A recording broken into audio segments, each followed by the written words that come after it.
For centuries, we've coveted art, music, self-mastery, writing, and creation, all because it spoke to our deep desire for escapism and to ponder ideas greater than ourselves. But as the years have rolled on and technology has advanced more and more, what once was a joy to read a book or to create something of your own has now become a boring task, all because our brains have been oversaturated by the attention economy. And sadly, this nefarious addiction to social media and scrolling has created a sad reality for people in real life, not having friends and feeling lost, not knowing what to do with their time. What do you replace scrolling with if you have no life?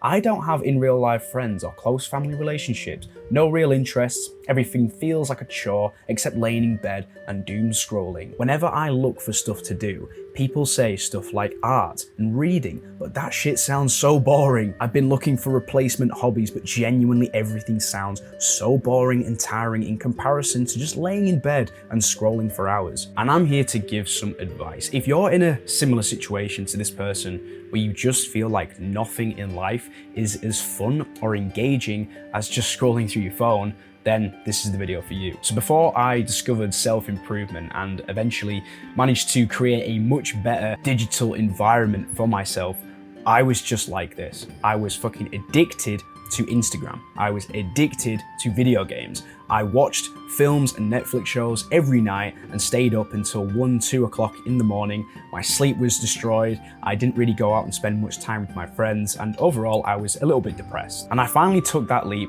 to get rid of social media, and that has been, up until this day, the best decision that I have honestly ever made in my life. But it begs the question, what do you replace that time that you would have spent scrolling with? Because when you finally give up social media and give up just being addicted to watching stuff on the internet, you're left with this void that needs to be filled. And here's a great bit of advice that I learned from Andrew Huberman. He's like a neuroscientist. And he says, if you want to change the mind, you cannot change it with the mind. I.e., if you want to change your mind, you need to first change your body. And if you want to change your body, you need to change the mind. It's the two things that work together.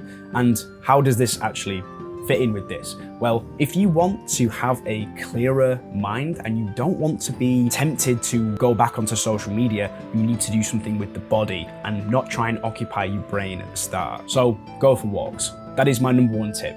Just go for a long walk, and each time you go for a walk, change the route a little bit. So I was always doing the same walk every day for the last couple of years. And recently I've started like changing the route, going down this street that I've not been down before, or curving around this bend that I've not been, or walking on that side of the road when I usually walk on this side of the road, okay? And these changes might seem insignificant and small, but when you put these small changes into effect with something like a walk, it adds in novelty. And that's all that social media has been doing for you anyway. It's been providing content and media that your brain perceives as novel, and that releases a small amount of dopamine.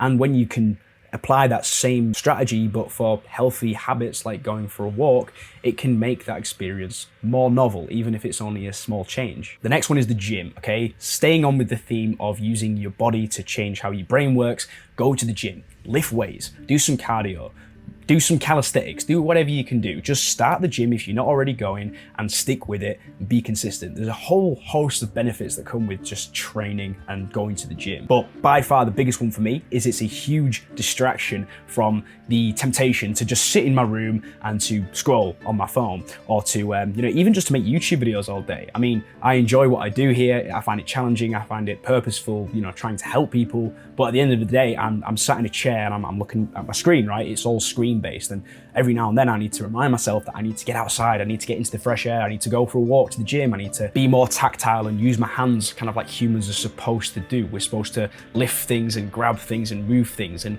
when we live these sedentary lives where we just occupy our eyeballs with a screen and are quite content to sit in a chair and do that for hours on end, it just feeds into this cycle that you can't escape from. Okay, then onto the more kind of advanced stuff, if you're not used to doing it, is just getting into reading. So this is something that's taken me years to do. I've always wanted to read books and to be one of these people that sits and reads, but I've never been able to do it. I thought I maybe had dyslexia or something, or ADHD, which, you know, part of which comes from being a social media addict and someone who played video games most of their young life. And one of the consequences of that is that I have a shorter attention span. But trust me with this, mate, if you can pick up a book, something that you're actually interested in, and read it, you will quickly get hooked onto the idea of reading. Now, my advice for this, and what's personally worked for me, is read a book where you already know the outcome. Now, that's gonna sound weird, I know, but currently I'm reading The Lord of the Rings.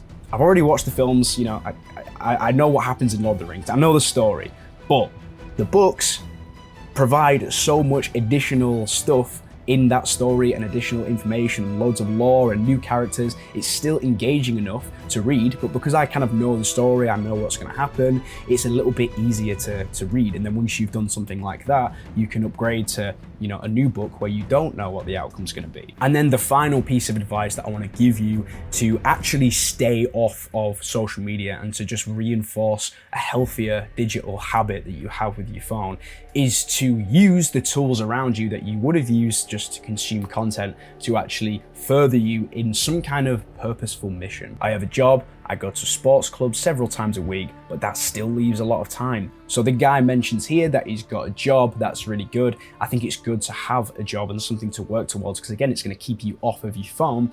But what's better is to have a purposeful goal, like a mission, right? Something that you're really passionate about.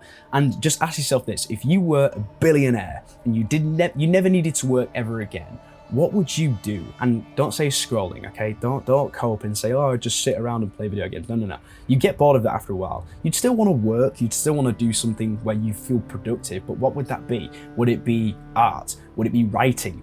Would it be music? Whatever that thing may be, just do that on the side. Just do it now, even if you're not going to get paid for it. And for me, that was this YouTube channel, okay? I've always wanted to be a YouTuber. I think it's a really cool job. I think it's a cool career. You can make money from it. You can help people. You can produce content, whatever. I think it sounds cool. So I wanted to do that. But for me, it was like, okay, what's the thing that is quite important to me? Well, I looked back at my own life and thought, what have I done that has really helped me? And that was 100% just getting rid of social media and getting away from that whole world, the whole attention economy. I just hate everything about it. AI, all these companies taking up our attention. And you know, you have people like this now posting to Reddit because they're desperate for help. They have no life. They feel depressed. And I wanted to help people with that. So it's like, okay, I got that mission and I make content on it.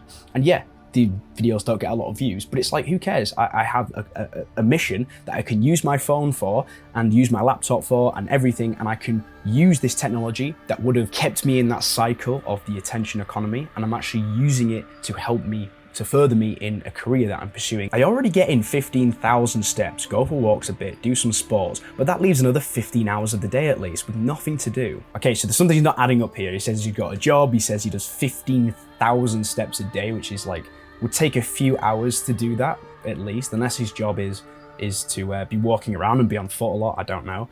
But 15 hours left of the day, that doesn't sound right, unless he just doesn't sleep, which is possible. But yeah, it goes back to my point, right? When you come off social media and you get away from the content consumption pandemic that we're all suffering through right now, you do have a huge void that you need to fill. So hopefully some of the ideas and little tips I've given you in this video can just help you along that road, because there will be a huge void, and that is where you will be most tempted to relapse and re-download the apps like YouTube or TikTok, whatever it may be. Give yourself a goal. Give yourself some kind of mission that you can work towards, whether it's content creation or writing or music or art, whatever it may be. Those things that humans used to find fun and interesting because it would spark up something in your heart. Give yourself a mission, something purposeful, something that gets you excited, something that gets you fired up. But yeah, it's sad to see situations like this where people just don't have friends, they have no desire to do anything other than just scroll. They find things boring that humans used to revere, and that used to be the most important part of society, was art and writing and culture, and all that stuff now is boring in this homogenized, saturated world of social media where you have these content machines just pumping out brain rot, exhausting scroll-worthy content, and I really think it is plaguing everyone's minds and just destroying our very society and culture as we know it. Okay, thank you so much for watching this video. Hope it's just yet again been another reminder and perhaps helpful for you in your journey to digital minimalism and helping you out along the way. I'll see you in the next one.